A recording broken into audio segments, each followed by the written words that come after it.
मुख्यमंत्री नायब सिंह सैनी आज कुरुक्षेत्र दौरे पर रहे, जहां उन्होंने पहले कुरुक्षेत्र मल्टी आर्ट कल्चर भवन में चल रहे जिला स्तरीय युवा उत्सव में भाग लिया, जहां पर उन्होंने इस कार्यक्रम में विजय रहने वाले युवाओं को सम्मानित किया।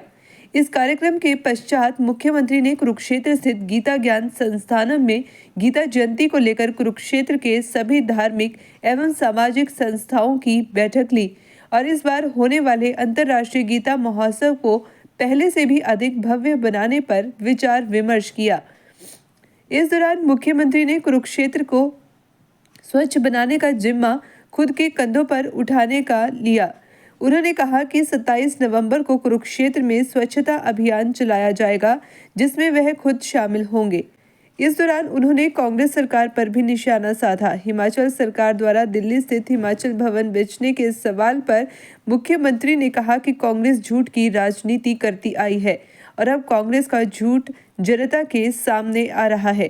कांग्रेस ने जनता को बरगलाकर वोट लिया है, लेकिन अब अपने वायदे पूरे करने में नाकाम हो रही है। वहीं 2 राज्यों में चुनाव परिणामों को लेकर मुख्यमंत्री ने कहा कि दोनों ही राज्यों में कमल खिलने वाला है और भाजपा की सरकार बहुमत से बनने वाली है।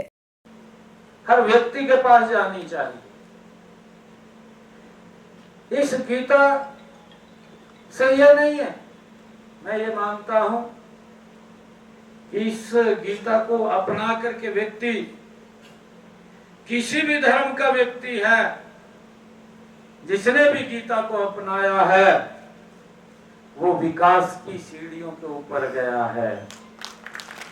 हमने देखा है हमारे विभिन्न जो बड़े बुद्धिजीवी, चाहे उसमें डॉक्टर एपीजे अब्दुल कलाम, सुनीति कार्यक्रम उन 182 स्थानों के ऊपर भी चले, उसकी भी चिंता करें। वहां पर भी कमेटी बनी हुई है। महाराज जी ने पिछले दिनों उस स्थान के ऊपर भी कमेटी बनाई है। उस धार्मिक स्थल के ऊपर हमारा एक स्वामी भी वहां बैठा है। हमारा एक वहां पर कमेटी के साथ साथ उसको जब मैं देखता हूं कि उसमें भी सरकार ने अलग से बजट दे करके उनका जीर्णोद्धार करने का काम लगातार चल रहा है। कि वो मैंने महाराज जी को कहा कि महाराज जी एक दिन तय करो, मैं स्वयं स्वच्छता के अंदर लगूंगा कि यहाँ पर कहीं एक भी भाई कूड़ा दिखाई नहीं। उसके अंदर लगेंगे ना, सब संस्थाएं लगेंगी, सब लगेंगे मिल करके एक दिन पूरा अभियान लेंगे और बाहर से जो लोग आएंगे वो अपने आप इस बात की चर्चा करेंगे कि भाई कुरुक्षेत्र जितना सुंदर है उतना सुंदर कहीं नहीं है, जहां भगवान श्री कृष्ण ने ये गीता का संदेश दिया। गीता जयंती, अंतर्राष्ट्रीय गीता जयंती महोत्सव 28 नवंबर से लेकर के